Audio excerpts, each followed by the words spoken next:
Gold trusted gold buyers మీరు తాకట్టు పెట్టిన బంగారాన్ని విడిపించి ఈ రోజు ఉన్న మార్కెట్ ధరకు కొనబడను.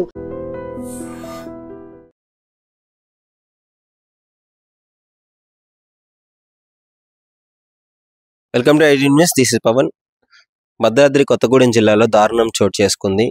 ఒక మహిళని పెళ్లి చూపులు అయిన తర్వాత పెళ్లి చేసుకోబోయే తరుణంలో ఇష్టం వచ్చినట్టు తిప్పేసి ఇంట్లో మాయమాటలు చెప్పి ఆమెను లోబరుచుకొని ఇష్టం వచ్చినట్టు అనుభవించిన తర్వాత నేను నిన్ను పెళ్లి చేసుకోను అని చెప్పేసి అనుమానపడడంతో ఆ మహిళ చేసేదేం లేక పాపం తుల్లికాశ్రీ అనే మహిళ చనిపోవడం జరిగింది. సో ఈ బిచ్చ అనే వ్యక్తి అయితే ఈ దారుణానికి ఒడిగట్టాడు.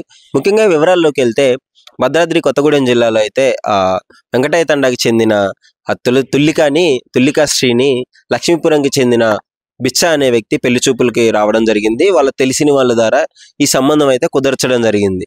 సో కుదిరించిన తర్వాత 3 నెలల క్రితమే ఎంగేజ్మెంట్ అయింది. ఆ తర్వాత ఇంట్లో చుట్టాలకి నేను చూపిస్తాను, తుల్లికాశ్రీని ఇంట్లో చుట్టాలకు చూపిస్తాను అని చెప్పేసి ప్రతిసారి రావడము, తీసుకెళ్లి గుడికి తీసుకెళ్తున్నాను అని చెప్పేసి మాయమాటలు చెప్పి అక్కడి నుంచి ఓయోలకు తీసుకెళ్లి ఇష్టం వచ్చినట్టు చేసిన తర్వాత ఇష్టం వచ్చినట్టు అనుభవించి ఓయోలకు తీసుకెళ్లి తర్వాత ఇంటికి తీసుకొచ్చి వదిలేసేవాడు. ఇదే తరుణంలో గత కొద్ది రోజుల నుంచి అనుమానం పడటం స్టార్ట్ చేశాడు తుల్లికాశ్రీ మీద.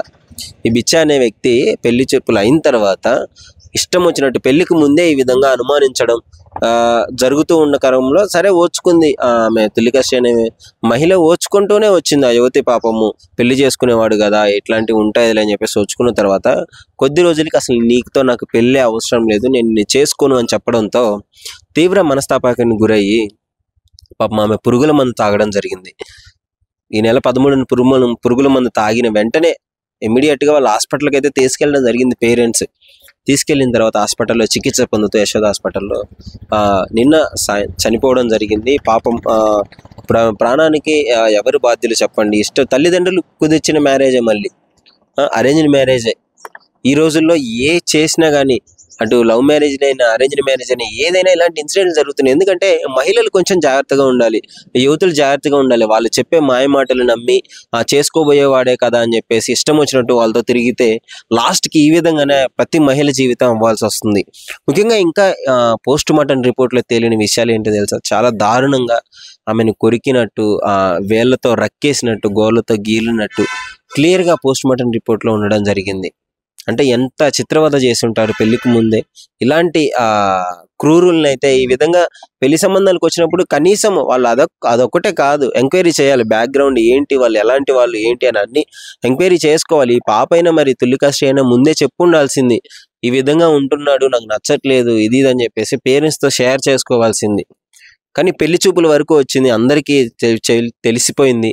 వాళ్ళ పేరెంట్స్ పరువు పోతుందనో లేదా వీళ్ళిద్దరూ ఈ విధంగా కలిసి తిరిగినారు కదా, తర్వాత వాళ్ళు నో చెప్పడైతే ఏమైనా ఇబ్బంది అవుతుందన్న క్రమంలోనూ పాపం ఆమె మానసికంగా తట్టుకోలేక పురుగుల మందు తాగైతే చనిపోవడం జరిగింది. సో ముఖ్యంగా ఈనాటి మహిళలకి, యువతులకి ఒకటే చెప్పదలుచుకున్నాను, ఇలాంటి వ్యక్తులు చాలా మంది ఉన్నారు బయట. మీరు అందరిలో మంచోడు అనుకొని పెళ్లి కుదిరించింది కదా, ఇప్పుడు చూడండి నిశ్చితార్థం అయిపోయింది, పేరెంట్స్ కూడా ఆఖరికి ఇంట్లో చూపిస్తాను, మా చుట్టాలకు చూపిస్తానంటే బయటికి పంపించడం జరిగింది. అంటే వాళ్ళకి తెలియదు పాపం ఏం జరుగుతుందో. ఈ యువత జాగ్రత్తగా ఉండాలి, అవేర్నెస్ ఉండాలి, ఇలాంటి వాళ్ళకి ఏం చేయాలి ఏం చేయకూడదు పెళ్లికి ముందు అని చెప్పేసి. ఇష్టం వచ్చినట్టు సరే మా పెళ్లి చేసుకోబోయే వ్యక్తే కదా అని చెప్పేసి బయట తిరగడంతో ఇప్పుడు చూడండి ఎంత దారుణానికి ఒడిగట్టాడు. సో నేను నిన్ను పెళ్లి చేసుకున్నాను అని చెప్పేసినాడు డైరెక్ట్గా పెళ్లి చూపులైన అమ్మాయితో. సో ఇది ఏదైనా సరే మరి పాపం అయితే ఇప్పుడు ఏది చేసినా ఏం జరిగినా మహిళ ప్రాణాలను అయితే ఎరికి తీసుకురాలేము. సో ఇలాంటి వాళ్ళకి కఠిన శిక్షలు పడాలని చెప్పేసి వాళ్ళ పేరెంట్స్ అయితే కోరుకోవడం జరుగుతుంది. పాపం వాళ్ళ అంటే శోక సముద్రంలో మునిగిపోయారు. అంటే ఎన్నో కలలుగానే ఉంటారు, పెళ్ళిళ్ళు మంచిగా ఎంత గ్రాండ్గా చేసి అత్తారింటికి పంపించాలని చెప్పేసి, కానీ ఆ శవాన్ని తీసుకొచ్చి కాటికి పంపిస్తారని చెప్పేసి వాళ్ళు కల్లో కూడా అనుకొని ఉండరు. సో ఇలాంటి ఇన్సిడెంట్ల కోసం అయితే మీరు జాగ్రత్తగా ఉండండి, అవేర్నెస్ ఉండండి. బయట అస్సలు బాగాలేదు పరిస్థితులు, ఇట్లా మోసం చేసే వాళ్ళు ఎక్కువైపోయారు. సో అబ్బాయిలైనా అమ్మాయిలైనా ఒకటే చెప్పదలుచుకున్నాను, పెళ్లికి ముందు ఇష్టం వచ్చినట్టు తిరగకుండా పెళ్ళైన తర్వాత మీరు ఏదైనా చేయండి, లీగల్గా ప్రొసీడ్ అవ్వచ్చు. సో ఇప్పుడు చూడండి ఎంత దారుణం జరిగిందో. సో అసలు మీ అభిప్రాయం ఏంటి? ముఖ్యంగా ఇలాంటి వ్యక్తులకు ఎలాంటి శిక్షలు పెడితే బాగుంటుందో మీ అభిప్రాయాన్ని iDream తో షేర్ చేసుకోండి. And for more videos, please subscribe to iDream. Please subscribe to iDream. Please subscribe iDream. And please subscribe to iDream. For more videos, subscribe to iDream. Please like, share and subscribe to the channel. Congratulations, iDream. Subscribe to iDream. Subscribe to iDream. So subscribe to iDream Media. iDream ki iDream team అందరికి huge congratulations. Please subscribe iDream Media. Please subscribe to iDream. Subscribe iDream. Please subscribe to iDream. iDream అంటే నా కళల channel subscribe చేసుకున్న నోరు తిరుగుతలేదు మీరైతే గంట గుర్తు కొట్టండి. For more such videos, please subscribe to iDream. Subscribe to iDream. Please subscribe to iDream. Please subscribe iDream Media. Please do subscribe to iDream. Please subscribe to iDream Media. For best entertainment and information, please subscribe iDream. And don't forget to subscribe to iDream.